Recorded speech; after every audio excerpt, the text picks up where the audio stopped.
made a joke about my wild past during my vows. His expression made the room freeze. All my life, I have believed that having the freedom to do what you want, especially when it comes to exploring your sexual side, even if it meant doing things that weren't exactly socially acceptable, was just right. It didn't matter what people thought of my choices. I made them, and so long as I'm happy, others could do whatever they want. I did a lot of things that I was so proud of, even when society thought of it otherwise. I was just having fun, and I couldn't care less what anyone had to say. But then I met the one person that changed my perspective about everything I've always believed in and made me fall in love so much and so deeply. But in the end, I messed it all up, and now I don't know what I regret most between losing him or the fact that he's permanently angry with me. Hello Reddits, my name is Emma and I'm 26 years old. I work as a freelance journalist and I got ditched at the altar by the love of my life on our wedding day a week ago. This is my first time here, and honestly I don't know whether I'm here to seek some sort of advice or to actually escape the hazardous wreck that is now my life. Maybe it's a bit of both. My fiancé Luke decided right there on the altar, in front of the priest that was officiating our wedding, and our families and even our friends that had come around to celebrate with us, that he was done with me because of something stupid that I had said. And I tried to make a joke out of it. I thought he was joking.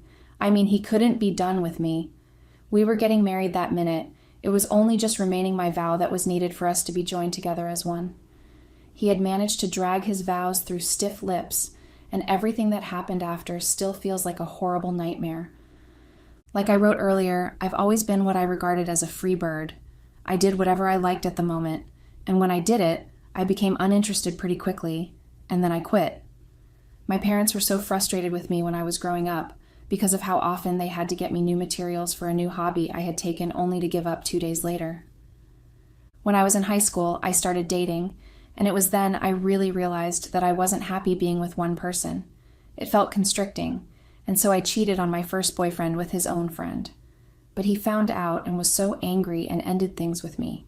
I didn't date anyone else until I got to the university. It was then I did many things that I thought I would always be proud of. It was only until I was told that if I continued failing, I would be asked to withdraw from school because of my bad grades in third year that I really started to take my grades seriously. I partied really hard. I dated many guys. Well, not exactly dating if you considered sleeping with them on countless occasions as dating. I wasn't ready to be constricted in just one relationship. I wanted the option of variety, and so I did. My friends at that point, too, weren't exactly saints. We did crazy things together that I'll rather not say here, so I wouldn't be too graphic. It was my final year in school that I met my ex, Ryan, who was just about the worst mistake of my life. Ryan was, and still is, a really crazy fellow.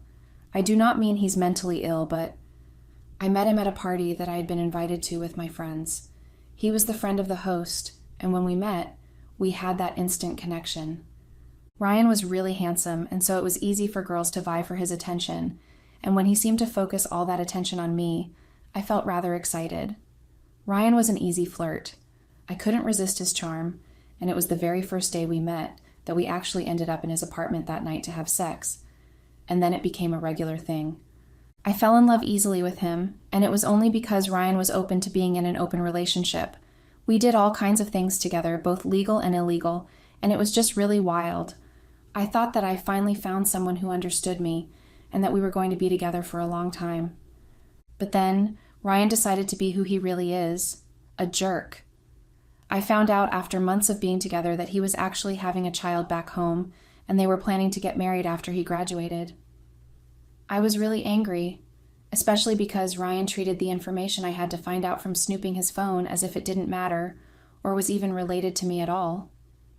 I ended things with him, and he wasn't exactly bothered by it. It was hard getting over Ryan.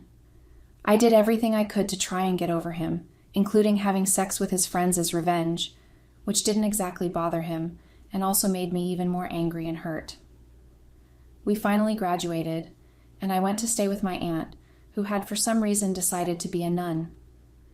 It was quite constricting living with her because it meant I had to hide my feelings about most things, and also on the matter of purity. But it was through living with her I met Luke. Luke attended their church, and he was really cute. At first, when he approached me, I thought the only relationship we were going to have was based on the attraction we had. But Luke wasn't like that. He was really gentle and kind and so patient. Unlike the other guys in my past, Luke was just so him. He would call me or text me, and we would speak almost through the day. I started to even look forward to his calls and texts because he was that easy to talk to. I even told him about my past, half expecting him to judge me, but he didn't like what my aunt had done without knowing half of what I had done.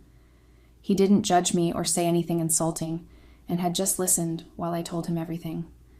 He had this aura around him that made me just feel a lot of things that I cannot exactly put into words. He made me realize that I wasn't in love with my ex. It was infatuation. What I felt and feel for Luke was and is the real deal. He treated me like a princess and made me feel wanted. I'm not exaggerating when I say Luke is like the most perfect man on earth. When I was with him, I didn't feel that constriction that I normally would have felt with other guys. He was just simply enough for me. He made it so easy to love him, and I found myself falling really hard for him. My aunt, who normally didn't like my friends and never ceases to tell me that on countless occasions, liked Luke very much and encouraged me to spend time with him even more. Luke was a particularly shy guy, and even though he was a people's person, he never got around to asking me out until we had been friends for over a month. Even when he finally got around to asking me to be his girlfriend, he had stammered through the words after inviting me out on a picnic date. I found it cute, and I agreed almost immediately. It was the first time Luke actually kissed me. I remember the tingly feeling that I had. It felt like coming home, and so had every other kiss with Luke felt.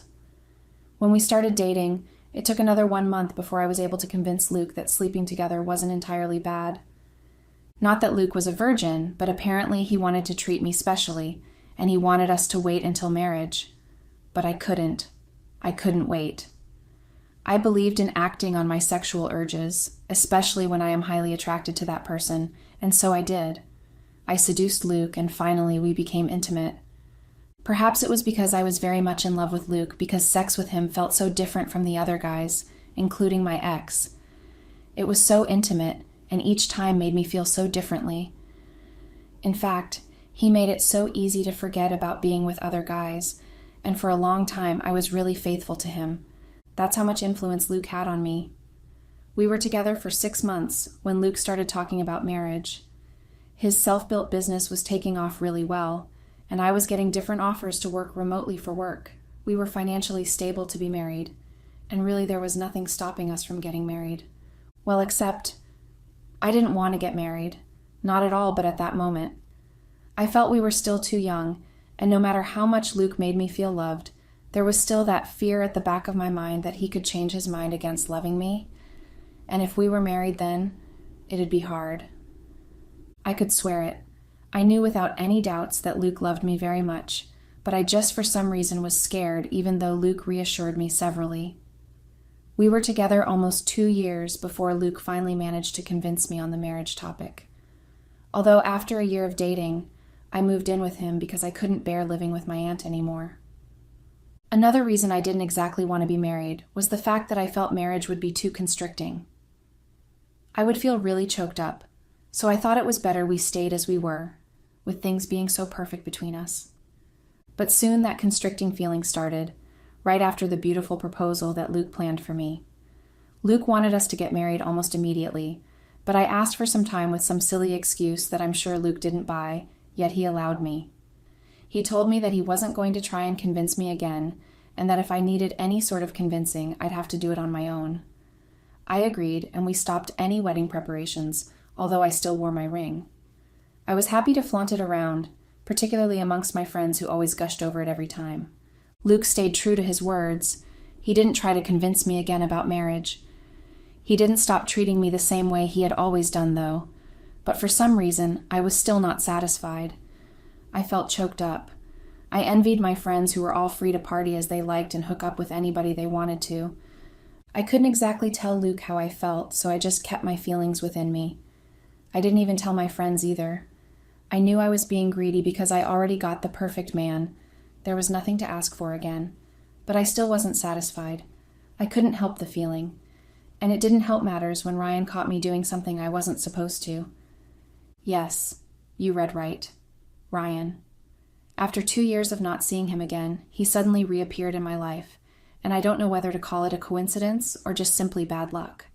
I kept feeling so unsatisfied, and I knew I had to do something before I lost my mind. So I made up my mind to sleep with one person who wasn't Luke. Just one, and it was going to be a stranger, so that there were no strings attached. After making up my mind, I planned the perfect day and time for it. It eventually came when Luke had to travel out of town for a business trip. It was a Friday, and so the club doors were wide open. It was always open during the day, but most clubs got really busy on weekends, especially Friday when most workers came to unwind from the week's stress, which made my plan more perfect because I got to have different options. I went to an entirely different club, one I had never been to before because I didn't want to be recognized. I even added extra layers of makeup and put on a wig so I just wouldn't bump into someone I knew. But that had been exactly what had happened. I didn't bump into Ryan. Rather, he came to me, and not just to say hi, but to blackmail me with a video he had taken of me right there in the club. I didn't see him at all. I hadn't noticed him there. I thought I was safe and that there was nobody there that knew me. So I picked my target. He was a tall, handsome dude with a cheeky grin. He offered to buy me a martini and he tried flirting with me. I suggested going out back and we went together to the back of the club where it was almost dark, save one bulb that shone dimly in that spot. We didn't need much talking. We both knew what we wanted, and so it was easy to just pull down my miniskirt that barely covered my thighs and cling to the wall while he used his hand to hold my head appropriately in the way he wanted and slam into me from behind. Within minutes we were done, and he just left after kissing my cheek and whispering a thank you. But while I adjusted my clothes so I could go back home after achieving my aim, I saw someone lurking in the shadows, and when he finally appeared, it turned out to be him, Ryan. I was shocked, especially after he laughed and clapped, telling me just how excited I made him feel from the little show he had just watched. I tried to ignore him and leave, but he threatened to find a way of reaching Luke and showing him the video of me. I was so scared when I realized he had taken a video. It wasn't exactly clear, but it was easy to make out my face, because the stranger had apparently turned my face to face the dim bulb, and it was undeniable that it was me who was in the video. When I asked what he wanted, he told me to give him my number and wait for his call, and I did as instructed. I waited for his call for 3 whole days, anxiously. I was so scared he was going to make good on his promise. But Luke didn't behave oddly, and when I kept asking if he got a strange call or someone coming to him nearly all the time, I got a negative answer. Although I had to stop asking eventually because Luke started to look at me weirdly. Finally, Ryan called and asked me to meet him up. He sent me a location, and it was only when I arrived there I realized it was a hotel. When I finally got to the room, he told me he wanted sex with me one last time because I apparently ended things with him and he needed closure. He placed his phone on the single couch in the room and promised me it was the only copy, and I only got to delete it when I had slept with him. I agreed and got into bed quickly. When we were done with sex, Ryan laid in bed naked and watched me scramble for my clothes and then walk to his phone and delete permanently the video. I was relieved. I didn't have to see Ryan again. It was all over. And for the next week, I was supposed to be feeling grateful that I escaped a pretty bad one, but for some reason, I kept thinking about Ryan. Not because the sex brought back the feelings I had for him, but because I started to crave that spontaneous feeling again. Having the choice of being with 2 different guys, it made me horny all the time, and suddenly Luke just stopped being enough. We had sex, yes, and I always ended up having several orgasms because Luke always definitely took his time with my body. But then it still didn't matter because despite laying in bed all sweaty and breathing hard from the rigorous sexual activity with Luke, I find myself thinking about what it would be like being with Ryan again. And so I listened to my stupid and crazy thoughts. I reached out to Ryan. He had expected it. He knew I would come back for more, not just because the sex was good, but because he knew me enough to know I wasn't going to last without another guy in the picture, and he was all smug about it. I didn't mind it. I ignored it. Because at the end of the day, all that mattered to me was sleeping with him and keeping it a secret from Luke. I promised myself that it was going to be a one-time thing or a last time, but, well, from the progression of my story, you'd realize that I'm not exactly good at keeping my word, particularly when it comes to sexual matters, because that last time sure did last a long time. I started sleeping with Ryan regularly. It was like an addiction that I couldn't stop. When Ryan complained that he had no money to keep renting a room in a hotel, I got him a small apartment with a 6 months rent deposit in a remote area so I could come and go and be certain that no one was watching me. It was so easy to fall back into the old ways. One time, I met Ryan with a girl in the house I rented him, and instead of being mad about it, especially when Ryan had invited me to join them, I joined them, and it was just wild. Because we enjoyed it so much, we started to pay up sex workers for our crazy sexual adventures. Although it was me doing the paying, I didn't care at that point. Sometimes it was Ryan, a lady, and I, or it was Ryan, another guy, and me. Other times, it was just the two of us, and I thought I was having the time of my life. And there was the fact that kept me happy. Luke didn't know about my dirty deeds. To him, I was still his queen, and he still continued treating me like one. I was quite happy and content with my new lifestyle. But then when you play too hard, you can get caught up in your own game as I had. I was caught by my very shocked aunt, who had apparently come into that area for missionary work and had seen me going into the apartment. And when she had come to the door and heard all sorts of inappropriate sounds, she had banged the door really hard, not minding her own business. Stupidly, too confident that I had no one around there to recognize me, I thought it was the delivery man delivering our food, so I opened the door with just Ryan's shirt that looked too big on me and my hair disheveled from what I was doing back in the room, only to meet my very shocked aunt at the door. Another crazy thing happened when Ryan decided to show up in his boxers alone to find out what was taking me so long. She left after looking from me to Ryan in disgust. I quickly put on my clothes and ran after her, but she drove off. I was so scared she was going to tell my parents or even Luke, so I went after her in my own car. When I arrived at her house, she was so angry with me and had ordered me to leave, but I knelt down and cried, begging her not to tell anyone. I lied to her that it was the first time I was trying something like that and it was a mistake. She eventually calmed down and believed me, and she also promised not to tell anyone, only on the condition that I told Luke what I had done and beg for his forgiveness. I agreed, but I didn't do it. I couldn't do it. I was so scared Luke would hate me and break things off with me, and I couldn't afford that. So when I got home and met Luke in the kitchen trying to whisk some eggs, I hugged him tightly from the back and told him something else, something that made him so happy, something he had wanted me to say for so long. I was finally ready for marriage. The wedding preparations started almost immediately. Luke didn't want us to waste any more time, so he informed both our parents via phone calls, and we started wedding plans. He wanted us to be married within the month, and I was fine with it. When my aunt heard that we were planning our wedding, she called me and asked if I told Luke, and I lied and told her I did, and that he had forgiven me and still wanted to be married to me. Whether or not she believed me, I didn't care. I just wanted her off my back. She didn't say a word after that, and I relaxed a bit, thinking everything was finally over. But it wasn't. Karma is as real as anything else, and it surely did go around and finally found its way back to me, because Luke found out. He found out, and he had revealed that in the most horrible way possible. During the final week of preparations for our wedding, I had gone to see Ryan because he had called me when he heard from mutual friends that I was getting married after ignoring him for about 2 weeks. I had to explain things to him, and I knew that our affair couldn't continue, especially because I was getting married. I was prepared to cope with the constricting feeling and overcome it. I knew how sacred marriage is, and I didn't want to overdo things or stretch it by cheating again. It was already bad cheating on Luke when we were in a committed relationship. I knew it'd be terrible cheating on him when we got married. So I went to see Ryan with the intention of ending everything. What I didn't know was that Luke had gone to see my aunt, and since she isn't exactly big on hiding secrets like that, she may have slipped a little. Not much, but just enough to make Luke suspect me enough to have me followed and investigated privately. I know Luke. He was a big believer of facts. Once he suspected any sort of foul play, he'd want to get to the root of it all. It made him a very good businessman, and it was also one reason why I needed to end things with Ryan. It was easy hiding under the pretense of work to go see him every time, but while we are married and I have reduced my workload, as we agreed from the beginning, it wouldn't be easy sneaking out. So I got to Ryan's place, and he had been pretty cool about it, but he requested one last time sex, and I agreed, believing we both needed it as closure and goodbyes.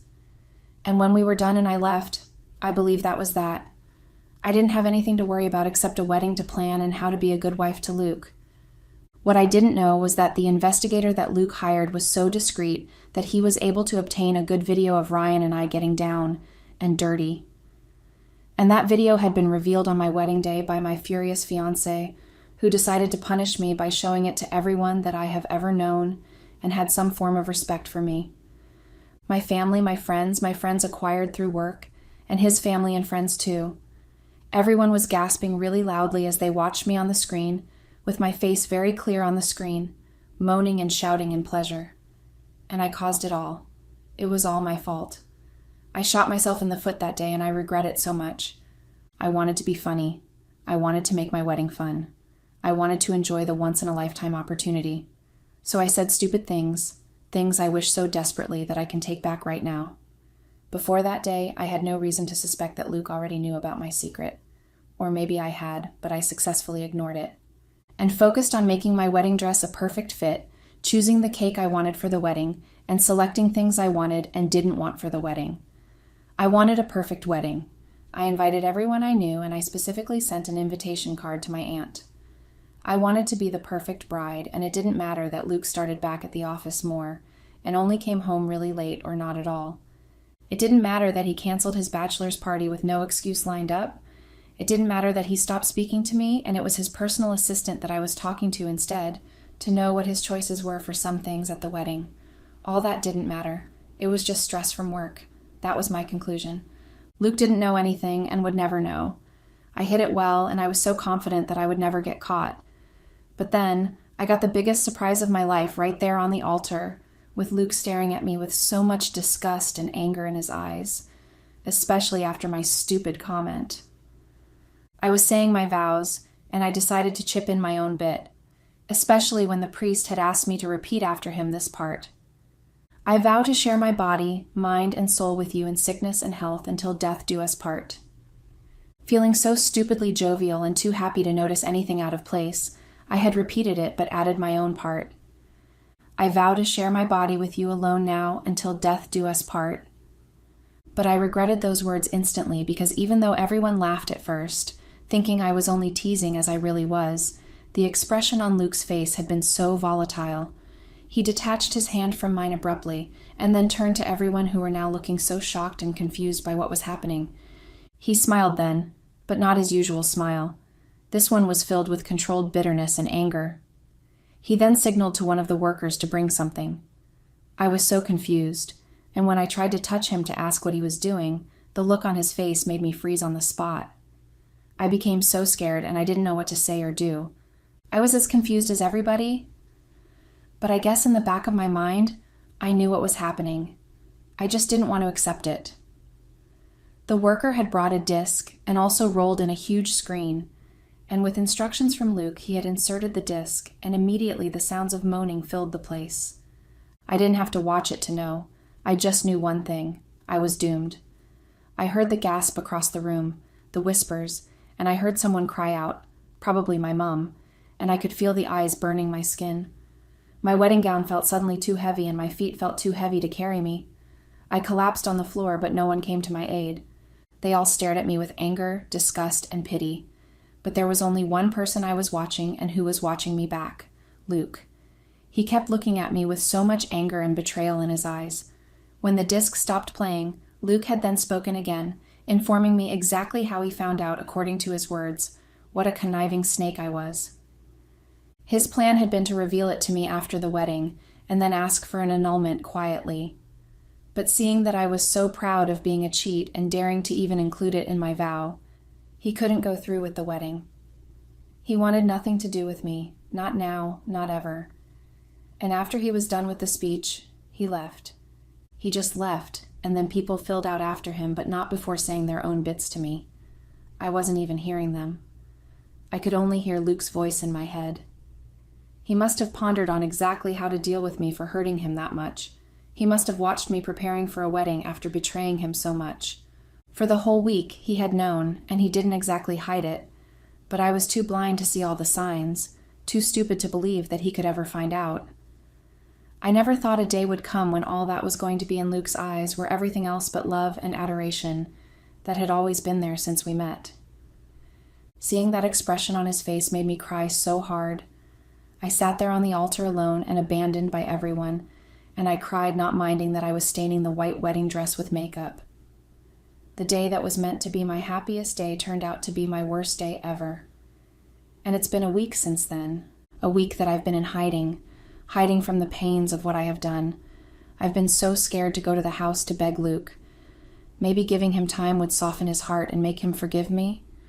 It doesn't matter that everything else is collapsing. I've been fired from all of my remote jobs. They could no longer work with me because, according to them, they don't want a ruined reputation because of me.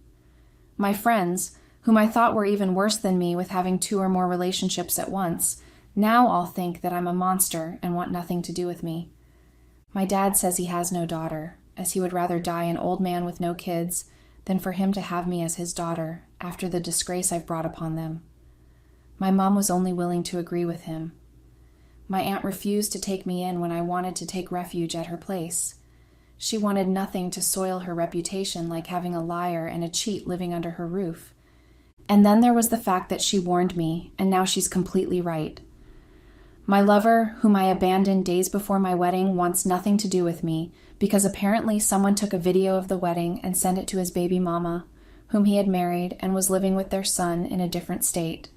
She now apparently wants a divorce and full custody of their child, and she was also fighting him hard for a huge settlement which will by all means put him in huge debts. Do you guys think it's not all finished? Do you think that maybe somehow Luke will consider our love of almost 3 years and maybe forgive me, and then everything will go back to the way it always was? Do you guys think I may have a chance to redeem myself? Am I ever going to recover from this? Update. Hello Reddits, it's me again. This is my second and final post here. For some crazy reason, I came across this app, and in my desperation, I thought that maybe expressing myself here would work, or that maybe I'll find some peace and comfort. But I have never been so wrong. All I got instead were insults and mean, very cruel comments that have made me shed a lot of tears. But it did make me realize that one thing was certain. I'll never find comfort here or anywhere. This isn't an escape from reality because even being here has been another sort of hell for me. I know what you guys think of me, and I think of myself as the same, maybe even worse. But you guys don't know how much time I've had in the past weeks to regret even more than before everything that I did. It's been another 3 weeks since my life came crashing down, and I wish I had some better news, but sadly I don't. Or should I say, as expected, I don't. I cannot even dare to call it a mistake. It was a deliberate action, and now that action's consequences are right here and here to stay. Remember when I wrote that maybe after giving Luke some time, maybe he'd be calm enough and perhaps forgive me? Well, I couldn't have been more wrong. When I went to the house, my things were sitting pretty in the garage. It was obvious they'd been there for days. It was clear what Luke wanted of me when I came around. He changed the lock too. I know because I tried my keys and none of them worked. Eventually, the security in the estate came to escort me out because I was apparently creating a nuisance by banging and screaming and crying for Luke to open the door. I've texted and called repeatedly, so many times that I've lost count, but Luke wouldn't even budge. I finally realized one thing that has always been obvious since that horrible wedding day. Luke doesn't want me anymore. He hates me. And that thought has kept me depressed and regretful up until now, and I'm sure even after now. I hate myself so much. I hate that I did to myself. I hate that I betrayed Luke this much. I hate myself. The fact that I no longer have access to Luke like I used to. The fact that I can no longer giggle when he wakes me up every morning with light kisses on my face. The fact that now, every night I go to bed alone and lonely, and wake up the same way is so tortuous and draining. I've cried so much, even tears now refuse to leave my eyes, because I'm sure it also wants me to suffer. I was selfish and greedy for a feeling of ecstasy that has now caused me my whole existence. I cannot work as a journalist anymore. I don't have any family or friends because they've all chosen the good side, which definitely isn't me, and the most painful part of it all is I no longer have Luke. My head is just like a broken recorder. It keeps replaying that look on Luke's face as he stared at me after letting me know so publicly that he knew my secret. I'm sure I'm every definition of a finished woman because this is my reality. This is my life now, this pain and endless regrets. I've done it finally. I've ruined everything. And now more than ever, I regret thinking I was going to come out of this unscathed. Now I'm left alone to be miserable forever. Goodbye, guys. I'm sure you definitely don't want to be me. Definitely not after everything that's happening to me now.